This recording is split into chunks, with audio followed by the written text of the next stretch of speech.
मछली पालन आज एक महत्वपूर्ण और तेजी से उभरता हुआ क्षेत्र है। मछली पालन में बहुत सारे लोग आ रहे हैं, खास करके मत्स्य पालन में बहुत सारे युवा आ रहे हैं और आजीविका के लिए मत्स्य पालन को अपना रहे हैं। तो आज की वीडियो फिश फार्मिंग के ऊपर रहने वाली है। जो भी भाई अभी तक रोजगार की तलाश में है और सोच रहे हैं कि कुछ ऐसा रोजगार किया जाए जिससे अच्छे तरीके से अपने और खुद के परिवार की आजीविका को चलाएं, तो उनके लिए आज की वीडियो काफ़ी महत्वपूर्ण होने वाली है। आप इस वीडियो के माध्यम से आपको फिश फार्मिंग की A to Z जानकारी मिलेगी, जिसके अंदर कैसे पॉन्ड का निर्माण करना है। दूसरा जो अहम बिंदु है फीड, सीड और वाटर मैनेजमेंट, और उसके बाद क्या प्रॉफिट ऑफ मार्जिन है। ऐसे तमाम महत्वपूर्ण सवाल आगे आप वीडियो में जान पाएंगे। तो चलिए दोस्तों, देर न करते हुए वीडियो शुरू करते हैं। हमारे चैनल पे आपका स्वागत है। जी नमस्ते आशुतोष जी, आपका भी बहुत बहुत धन्यवाद जी। आपका स्वागत है हमारे फार्म पे। अपना नाम और यहाँ का पूरा पता हमारे दर्शकों को बताइए। जी हमारा नाम अमित रंजन हुआ, ये ग्राम महजपुरा विक्रम प्रखंड के अंदर हम यहाँ पे एज अ फिश फार्मिंग करते हैं, मछली पालन अभी कर रहे हैं। और जो हमारे सब्सक्राइबर जो शुरुआती दिनों से जुड़े होंगे वो जानते होंगे कि पहले हम मछली पालन का ही काम करते थे और बाद के दिनों में कुछ ऐसी परिस्थितियां बन गई तो अभी कुछ दूसरा ही काम चल रहा है। तो हम और अमित जी शुरू में पंतनगर में ट्रेनिंग किए थे और बिहार सरकार जो है हम लोगों को भेजी थी और वहाँ पे हम लोग ट्रेनिंग किए थे मछली पालन का। तो देर न करते हुए सबसे पहले मेरा सवाल रहेगा, शुरुआत जो आपने मछली पालन का किया उसे पहले कर रहे थे या उसके बाद आपने शुरू किया? नहीं, इससे पहले मेरा टेक्निकल बैकग्राउंड है। NIT दिल्ली से हम IT इंजीनियर हैं। तो 2 साल पहले जॉब किए, फिर अपना कंपनी स्टार्टअप किए, लेकिन कोविड के दरमियान थोड़ा उधर लॉस होने लगा और हेल्थ इशू होने के कारण हम दिल्ली से पटना आ गए। फिर जब यहाँ आ गए तो गए नहीं, अपना देखे कि गांव में क्या रोजगार किया जाए, किस तरह से कि तो हेल्थ भी सही रहे, 2 पैसा भी आए। तो हमें ये अच्छा लगा, तो इसी के लिए हम ट्रेनिंग का तलाश किए हैं। कुछ जानकारी नहीं था, बैकग्राउंड इसमें था ही नहीं, तो जरा सा भी नॉलेज नहीं था। तो फिर हम ट्रेनिंग के लिए बिहार सरकार में अप्लाई किए थे, तो पंतनगर गए थे, वहीं आपसे मुलाकात भी थी। फिर पंतनगर से आए, उसके बाद हम काम स्टार्ट कर दिए थे। हमने ये काम लमसम 3 बीघा में स्टार्ट किए थे पहले, और आज हम अब ऊपर वाले का आशीर्वाद समझिए या बड़े लोगों का सपोर्ट समझिए कि आज हम ठीक ठाक काम अब फैल गया। अब 19 बीघे के लमसम में अभी हम प्रेजेंटली काम कर रहे हैं। शुरुआत कौन से ईयर में की आपने? ये 2021 का है भैया। 2021 में इन्होंने 3 बीघे से शुरू किया और आज जो वर्तमान में ये कर रहे हैं, आप देख सकते हैं चारों तरफ जो है वो पूरा एरिया जो है जल क्षेत्र ही है और लगभग 19 बीघा टोटल जो है ये है। 19 बीघा मछली पालन में है और पोल्ट्री का भी है। पोल्ट्री का भी, देसी मुर्गी का भी काम कर रहे हैं। देसी मुर्गी का सोनाली का फार्मिंग कर रहे हैं। तो अभी एक एक बिंदु पे बात करेंगे, आप वीडियो में बने रहिएगा, काफी अच्छी जानकारी अभी अमित जी से मिलेगी। तो सबसे पहले जो युवा हैं आपके जैसे और आज जानते ही हैं रोजगार की क्या स्थिति है देश के अंदर, तो मान लीजिए अगर वो भी गांव में रहकर और इस तरह का मत्स्य पालन अगर करना चाहें, तो सबसे पहले उनको जो तालाब ये बनता है, तो कैसे पॉन्ड के निर्माण में किन किन बातों का ध्यान देना है उसके बारे में बताइए। देखिए, सबसे पहले तो जो भी आप साइट सिलेक्शन कर रहे हैं, तो आप कुछ उसमें महत्वपूर्ण चीज है जो कि आप ध्यान रखिए। सबसे पहले आप पानी निकालने का सुविधा आपका होना चाहिए। जब भी आप मछली पालन कर रहे हैं तो आपको पानी निकालने के लिए जगह होना चाहिए। अगर पानी नहीं निकाल रहे हैं तो आने वाले दिनों में आपको दिक्कत हो जाएगी, क्योंकि जब हाई डेंसिटी में मछलियाँ रहती है और फीड जाता है, कंजम्पशन ज़्यादा होने लगता है फीड, तो आपका पानी का क्वालिटी खराब होने लगता है। तो आपको पानी निकालना ही एकमात्र ऑप्शन रहता है। उसमें आप दवा से कंट्रोल नहीं कर सकते हैं, तो आपको पानी निकालना ही पड़ेगा। तो आप सबसे पहले देखिएगा जहाँ पे भी आप हैं तो आपको पानी निकालने का सुविधा हो। फिर उसके बाद जो आप लैंड सेलेक्ट किए हैं, उसका जो मिट्टी है उसमें 30% से ज़्यादा सैंड कंटेंट ना हो। अगर बलुआही मिट्टी हम लोग के यहाँ हम लोग के यहाँ बोला जाता है बलुआही मिट्टी, तो बलुआही मिट्टी में होता है कि पानी इतना ना रिसेगा ना, सोख लेगा ना, कि आपको बार बार मोटरें चलाना पड़ेगा। तो उससे आपका अननेसेसरी इलेक्ट्रिसिटी का बिल बढ़ेगा, मोटर भी जल जाएगा। तो ये तो पहले आप ध्यान दीजिएगा कि मट्टी बलुआही ना हो, पानी निकालने का सुविधा हो, और कोशिश करें कि जो भी जमीन लें वो ईस्ट से वेस्ट फेसिंग में हो। लंबा जितना जाए, चौड़ाई मिनिमम आप 200 फीट तो रखिएगा ही। 200 फीट लैंड का चौड़ाई कम से कम होना ही चाहिए। ऐसे आप 150 में भी हो जाएगा सही, लेकिन आप देखिएगा कि 200 फीट नॉर्थ साउथ हो और ईस्ट वेस्ट जितना लंबा हो उतना कारगर होगा। और तालाब हमेशा रेक्टेंगुलर शेप में ही बनवाएं तो बेहतर रहेगा। पॉन्ड बनाने का देखिए तरीका है भैया कि आप पॉन्ड जेसीबी से भी बनवा सकते हैं, ट्रैक्टर से भी बनवा सकते हैं, पोकलेन से भी बनवा सकते हैं, लेकिन मेरा पर्सनल रिकमेंडेशन है कि आप हमेशा जो पॉन्ड है ट्रैक्टर से बनवाइए। ट्रैक्टर से क्या होगा कि आपका जो बांध है वो बहुत मजबूत होगा और जिस शेप में आप चाहिएगा वो शेप में आएगा। और बांध बनाने समय आप जो बांध का इंक्लाइंड है वो आप लमसम 50-60 डिग्री के लमसम में आप इंक्लाइन रखिए, क्योंकि देखिए जब जेसीबी से आप करिएगा तो ये चीज पॉसिबल नहीं होगा। पैसा देखिए मोर और लेस जेसीबी में भी उतना ही खर्चा होगा, पोकलेन में भी उतना ही खर्चा होगा, ट्रैक्टर में भी उतना ही खर्चा होगा, लेकिन ट्रैक्टर वाली तालाब का सेल्फ लाइफ ज्यादा होता है। बाकी आप 3 साल में आपको रिनोवेशन कराना रहता है, इसलिए नहीं कि आपका तालाब का बांध टूट गया, ये वो नहीं होगा, वो उड़ाही कराया जाता है ताकि जो अब 3 साल से जो लैटरिंग किया है मछली तो अंदर जाता है तो आगे चल के अमोनिया का खतरा रहता है। तो इसलिए 1 फीट आप मट्टी निकलवा दीजिए हर 3 साल पे या 4 साल पे, ये अच्छा प्रैक्टिस माना जाता है। और जब आप ट्रैक्टर से करवाइएगा तो आपका तालाब का जो तल हुआ वो बिल्कुल समतल रहेगा, ऊंचा उबड़ खाबड़ नहीं रहेगा। ये जेसीबी और पोकलेन में पॉसिबल नहीं है, उसमें आपको ऊपर नीचे दिखेगा, लेकिन आप जब देखिएगा ट्रैक्टर से होगा तो एकदम स्लो बराबर होगा। उससे आपको जब जाल चलाइएगा हार्वेस्टिंग करने समय तो आपका जाल खींचने में दिक्कत नहीं होगा, बहुत आसानी से जाल जाएगा खींचाएगा। अब वही उड्ढा गड्ढा रहेगा तब पता चला कहीं जाल फंस रहा है। बिल्कुल, तो ये चीज का आप थोड़ा ध्यान रखिए। बेसिकली देखिए हम लोग के एरिया में कैटफिश और आईएमसी करते हैं, तो हमारे यहाँ आईएमसी में मार्केट में आप देखिएगा रेहू, कतला, Naini, glass carp, black carp, common carp, silver, ये 4-5 का बहुत डिमांड है मार्केट में। आपको सेलिंग में दिक्कत नहीं होगा, खास करके रेहू कतला का तो फॉरएवर, मतलब उसको समझिए कि एकदम एवरग्रीन मछली है, सालों डिमांड है। उसका रेट भी सालों आप देखिएगा तो 200 के इर्द गिर्द ही रहता है, उसमें ज्यादा फ्लक्चुएशन नहीं आता। बहुत 5 से 10 रुपए ऊपर जाएगा, 5 से 10 रुपए नीचे आएगा, इवन बढ़ जाएगा। किसी दिन ऐसा होगा कि मार्केट में मछली नहीं पहुंचा तो आप जाइए तो आपको 250 रुपए मिल जाएगा, लेकिन नीचे नहीं आ सकता है कभी भी। और दूसरा हुआ कैटफिश में हम लोग बेसिकली पंगासियस करते हैं। पंगासियस देखिए जब भी आप बिजनेस के तौर पे आप अगर फिश फार्मिंग को देखिए तो आपको पंगासियस करना ही पड़ेगा। इसका मेन कारण है कि पंगासियस आप मिनिमम साल में 2 बार रोटेट कर लीजिएगा, तो पैसा का रोटेशन बिजनेस में बहुत जरूरी है। अब आईएमसी का अगर आप देखिएगा, अगर आप 100 ग्राम का बच्चा अगर आप मार्च महीना में डालिएगा तब आपको नवंबर में मिल जाएगा 1 केजी का, नवंबर दिसंबर ठेक जाएगा लमसम। और वही मान लीजिए आप 50 लाइन का बच्चा ला रहे हैं, मतलब आपका 20 ग्राम, मतलब केजी में 50 पीस।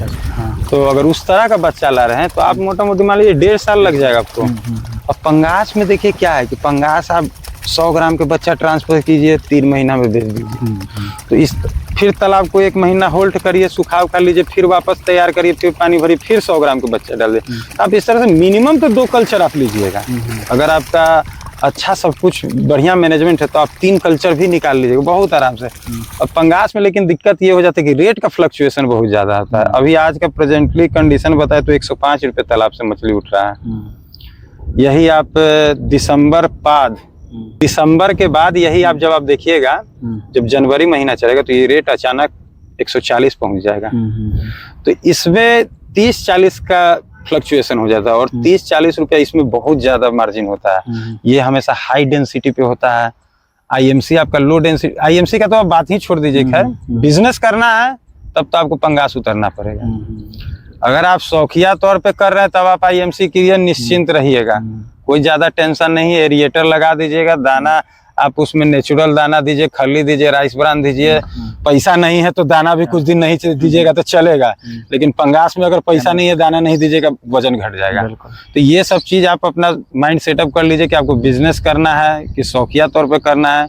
बिजनेस करना है तो पूरा टाइम देना पड़ेगा। अब तालाब तैयार करने का दोनों में अलग अलग विधि है भैया। अगर आईएमसी कर रहे हैं तो इसमें गोबर का इस्तेमाल होता है, यूरिया का इस्तेमाल होता है, एसएसपी का इस्तेमाल होता है। सबसे पहले तो आप चूना मरवा दीजिए, उसके बाद चूना मरवाने के बाद गोबर करीब करीब आप मान लीजिए 2 टन के लमसम 2000 केजी 1 एकड़ एरिया में आप 10 दिन पुराना 10 से 5 दिन पुराना गोबर को आप छिटवा दीजिए, पूरा में फैला दीजिए, ट्रैक्टर से जोतवा दीजिए। उसके बाद पानी ऐड करिए, फिर उसमें यूरिया डलाता है लमसम 30 kg प्रति एकड़ का। SSP भी वही 30 kg के लमसम ही डलाता है प्रति एकड़। ये चीज आप डालकर तीनों चारों डाल के आप धीरे धीरे 1-1 फीट पानी भरिए। लमसम 10 दिन बाद आप देखिएगा जब आपका 5 फीट पानी रहेगा तो वो ऑटोमेटिक देखिएगा पूरा पानी हरा हरा हो जाएगा एकदम उसमें हो जाएगा। हाँ, तो ये आपका प्राकृतिक खाना जो है उसमें IMC के लिए तैयार होगा। और IMC मछली ज्यादातर प्राकृतिक खाना पे ही डिपेंडेंट रहता है। आप कमर्शियल फीड को यूज कीजिए, नो डाउट बढ़िया है, लेकिन जो ताव से अगर कहिएगा कि एकदम ताव से खा रहा है IMC, तो ताव से प्लैंटन को ही खाता है। बिल्कुल, ये उसका प्रकृति द्वारा दिया हुआ वरदान समझिए या जो समझिए। वो मछली बिना खाना को भी सरवाइव कर सकता है।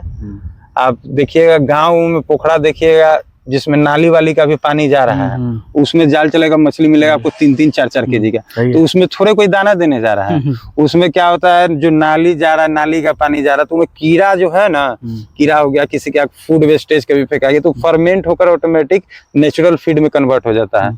और वही जू प्लैंटन डेवलप कर देगा, फाइटोप्लैंटन डेवलप करेगा और वही खा के IMC तैयार होता है।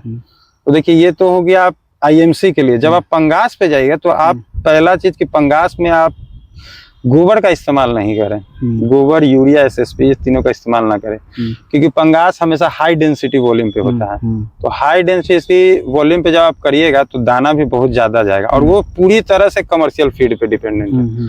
तो जब दाना ज्यादा जाएगा तो वो बीट भी ज्यादा करेगा। बिल्कुल, मछली ज्यादा है, ज्यादा खाएगा, ज्यादा बीट करेगा, तो अमोनिया बनता है। और गोबर भी अमोनिया बनाता है स्टार्टिंग के दिनों में।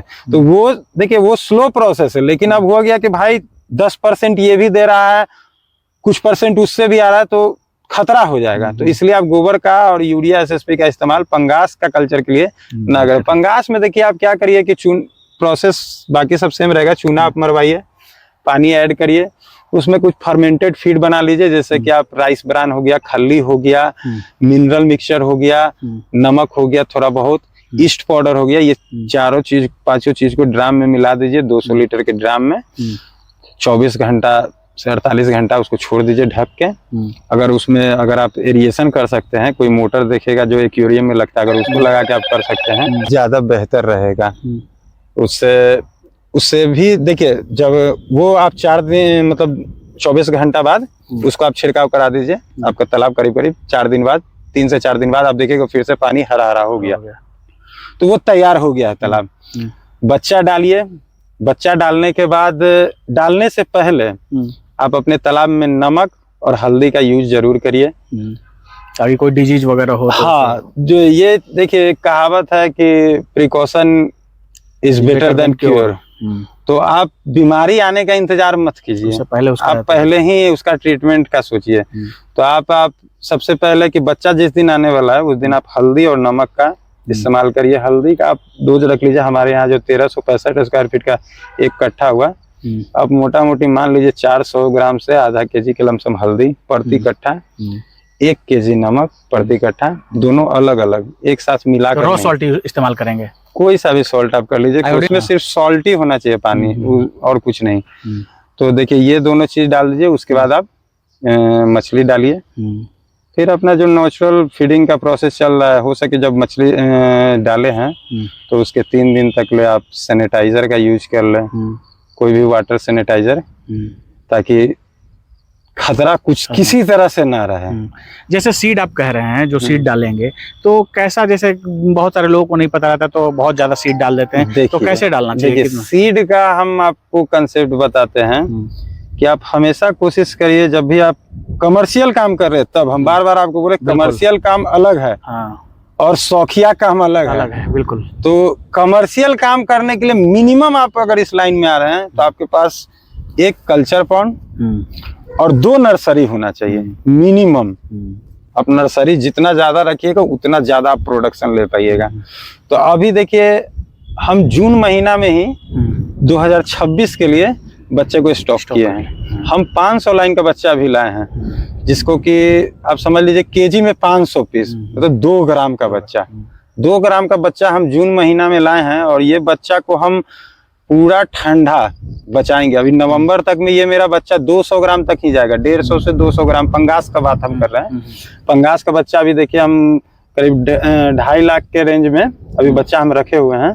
तो इसको हमको नवंबर तक हमको ज़्यादा नहीं करना है, 150-200 ग्राम पे ही होल्ड करना है, नहीं तो ठंडी में बड़ा हो जाएगा तो मछली को, पंगास को खास करके दिक्कत होता है। तो हम देखिए उसको 150 ग्राम पे होल्ड करेंगे ठंडा में। ठंडा में अपना अलग मैनेजमेंट होता है, पानी को रेगुलर बदला जाता है, गर्म पानी ऐड किया। पंगासियस देखिए एक्चुअली में जो आप बिहार रीजन या नॉर्थ इंडिया का बात करिएगा तो ये प्राकृतिक तौर पे मछली पालन के लिए नहीं सूटेबल है।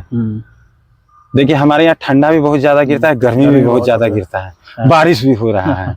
तो ये तीनों मौसम में मछली को खतरा है। कोई सा भी मछली, ऐसा नहीं है आप अगर आईएमसी की बात करिएगा तो ठंडी में ग्रोथ नहीं मिलता है, ऑल्दो वो मरेगा नहीं, लेकिन मछली को ग्रोथ नहीं मिलेगा। तो भाई आपको 3 महीना आपको ग्रोथ नहीं मिला तो साल में आप 12 महीना कहने का है, आपका तो 9 महीना हो गया। बिल्कुल।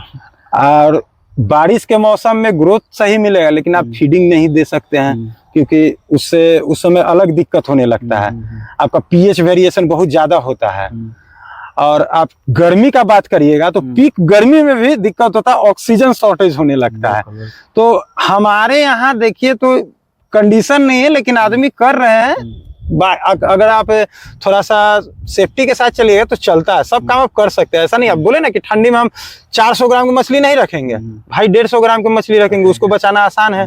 अब 400 ग्राम आधा केजी का मछली रखेंगे तो उसमें रिस्क है, कहीं मर गया तो कई लाख का नुकसान चला जाएगा। तो ये चीज को आप ध्यान देखिए।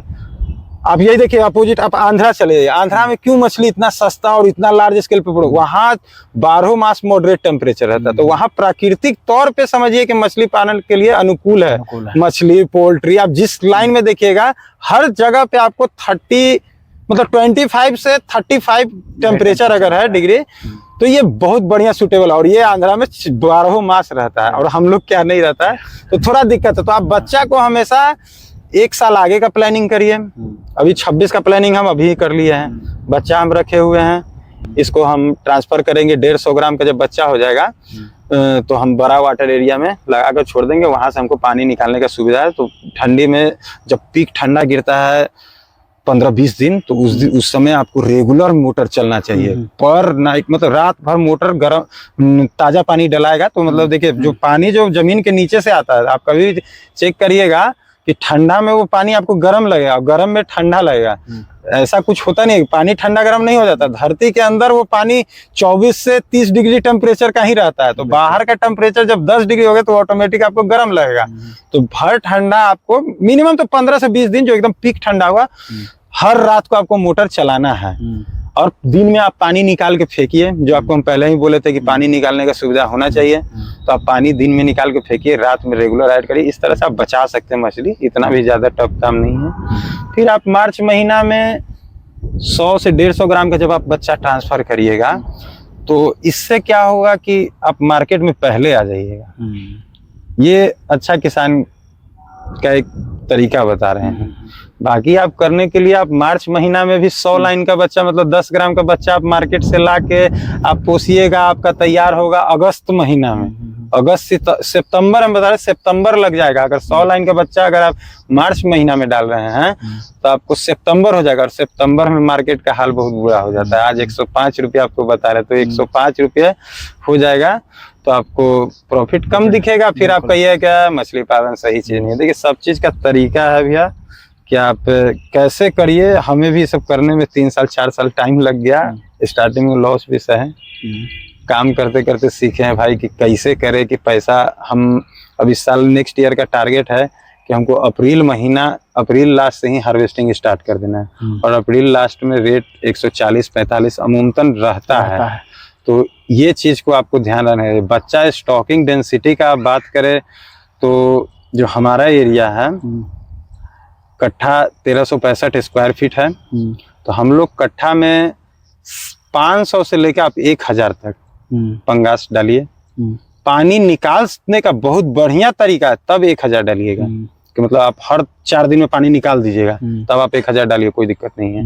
अगर पानी निकालने का सुविधा उतना अच्छा नहीं है, मान लीजिए कि आप 15 दिन चाहे 20 दिन पे पानी निकाल रहे हैं, तो मेरा रिकमेंडेशन रहेगा 700 पीस डालिए, ग्रोथ अच्छा मिलेगा, FCR भी अच्छा आएगा, रिजल्ट बेहतर मिलेगा, माल थोड़ा तैयार भी जल्दी हो जाएगा, 10 दिन का तो फर्क गिर जाएगा। 700 और 800 और 1000 डालिएगा ना, तो दोनों तालाब में आपको 10 दिन का फर्क गिर जाएगा।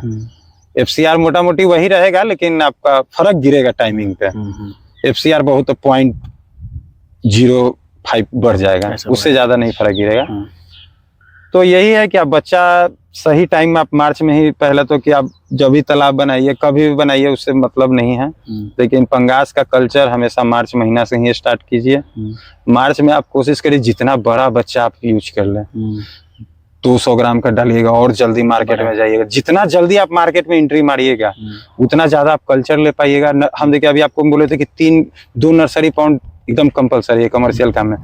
नर्सरी पॉन्ड में आप जून महीना में नेक्स्ट ईयर का बच्चा रखिए, उसको फिर आप क्या करिए, जितना बच्चे का नेक्स्ट ईयर आपको जरूरत है, मान लीजिए कि आपका कैपेसिटी 10,000 का है फार्मिंग का या 20,000 का, तो उसका डबल, सीधे डबल से भी ज्यादा, मतलब 250% अब बच्चा रखें। मान लीजिए 1 लाख का हमको जरूरत है, तो हम 2.5 लाख बच्चा रखेंगे।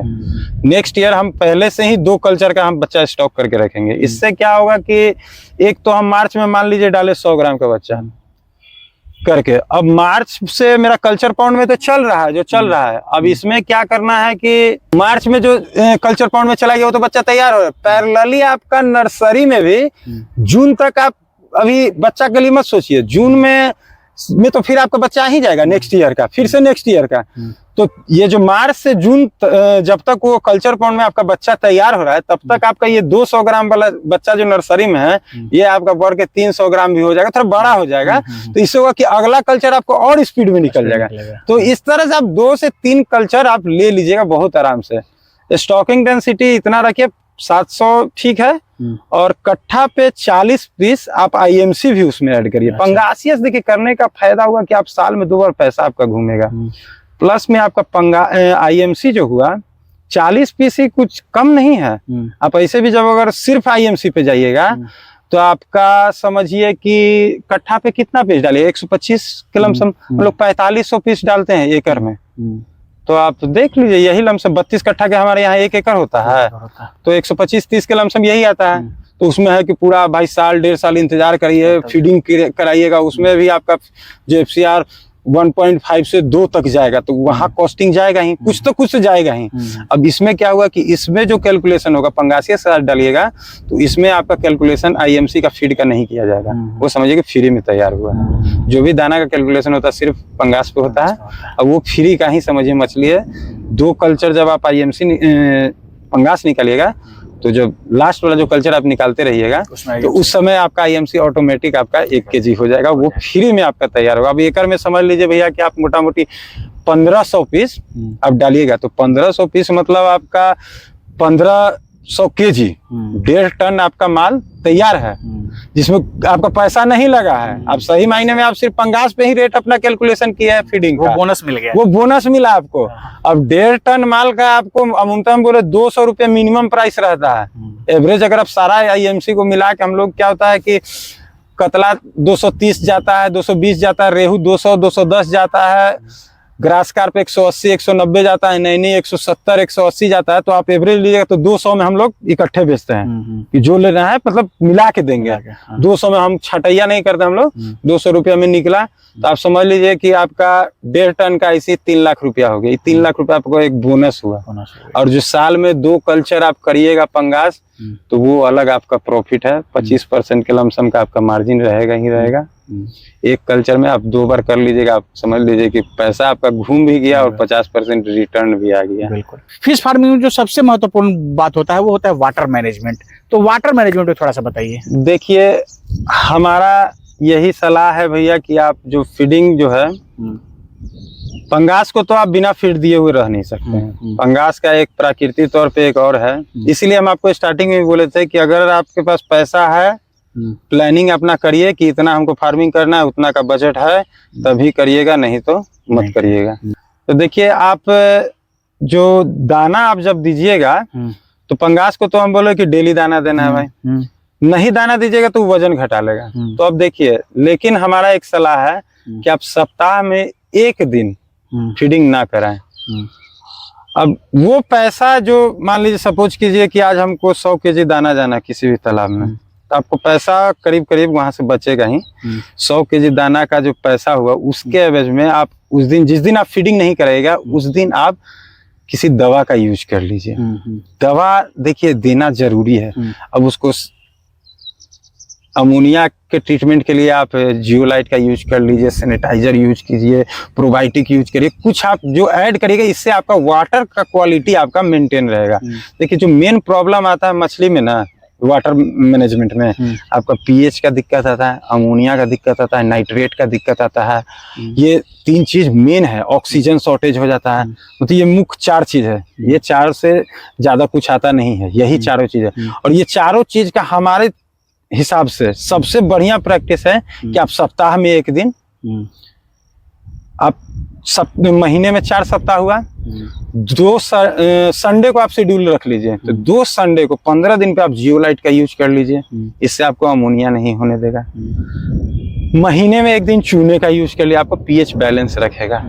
और जब अमोनिया कंट्रोल में है तो आपका मोस्ट प्रोबेबली आपका नाइट्रेट भी कंट्रोल में रहेगा, क्योंकि अमोनिया और नाइट्रेट ये दोनों जो प्रॉब्लम आता है हाई फीडिंग के कारण आता है। जब हाई डेंसिटी में जब मछली है और जब हाई वॉल्यूम में फीडिंग स्टार्ट होता है तो लैक्टिंग बीट ज्यादा होने के कारण अमोनिया बनता है, और उसी कारण से नाइट्रेट बढ़ेगा, और नाइट्रेट बढ़ेगा तो ऑक्सीजन शॉर्ट कर देगा।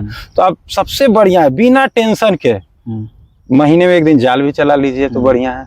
जिस दिन आप दाना नहीं दिए हैं उसी दिन आप जाल चलाइए, दवा डालिए, जियोलाइट का यूज कर लीजिए, कोई एक संडे को कोई इसी दिन सैनिटाइजर यूज कर लीजिएगा, एक क्लीनर मार दीजिएगा, कभी आप प्रोबायोटिक का यूज कर लीजिए, सॉइल प्रोबायोटिक कर लीजिए या वाटर प्रोबायोटिक, कोई भी आप, मतलब जो पैसा समझ लीजिए कि जो दाना में हमको पैसा बचा भाई उसका हम दवा का यूज कर लें।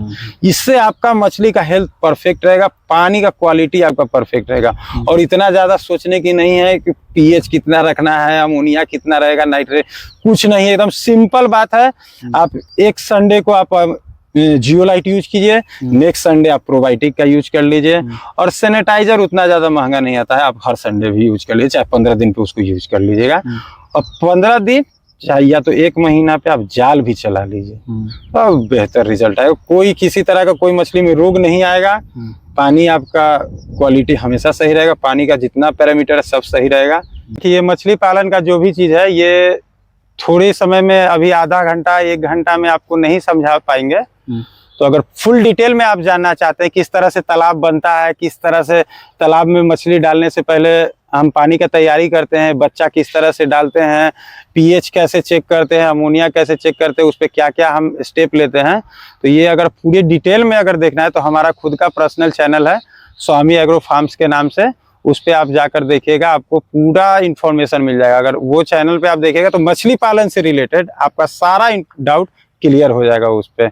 देखिए इसमें सावधानी हमेशा रखना है, अब लापरवाही करिएगा क्या छोड़िए ना, संडे है अगला संडे दवाई डाल देंगे, तब उसमें आपको गड़बड़ है भाई।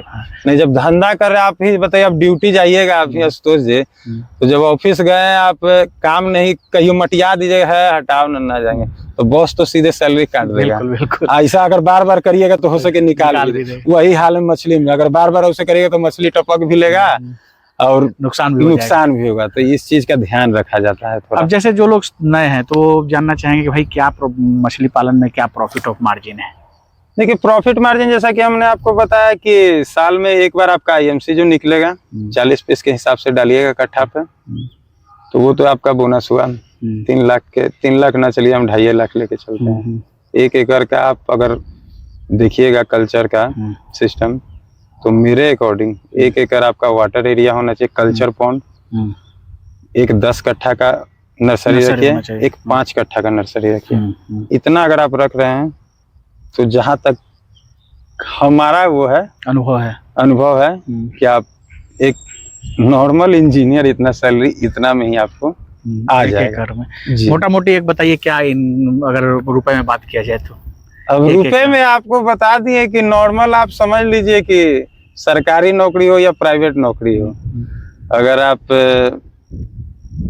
मोटा मोटी आप मान लीजिए 8 से 11 के रेंज में आप अगर सही से काम कर रहे हैं तो 8 से 11 के बीच में आपको बजट हो जाएगा। 8 से 11 लाख रुपए। जी चलिए, बहुत बहुत धन्यवाद अमित जी, जानकारी देने के लिए और समय देने के लिए। जी जी। दोस्तों, ये है अमित जी, हमारे पुराने मित्र हैं, आज मछली पालन कर रहे हैं। लगभग 19 बीघा जो है ये इनका एरिया है और उसी में ये पटना से समीप विक्रम है, वहीं पे ये मछली पालन का काम कर रहे हैं। काफ़ी अच्छा अनुभव इनके पास है। अगर आप नियर बाई एरिया में है तो कभी आकर इनसे मिलिए, अगर आप कुछ सीखना चाहते हैं तो। इस वीडियो को अगर आप फेसबुक या इंस्टा के पेज पे देख रहे हैं तो पेज को जरूर फॉलो कर लीजिएगा। अगर यूट्यूब चैनल पे देख रहे हैं तो चैनल को सब्सक्राइब कीजिए।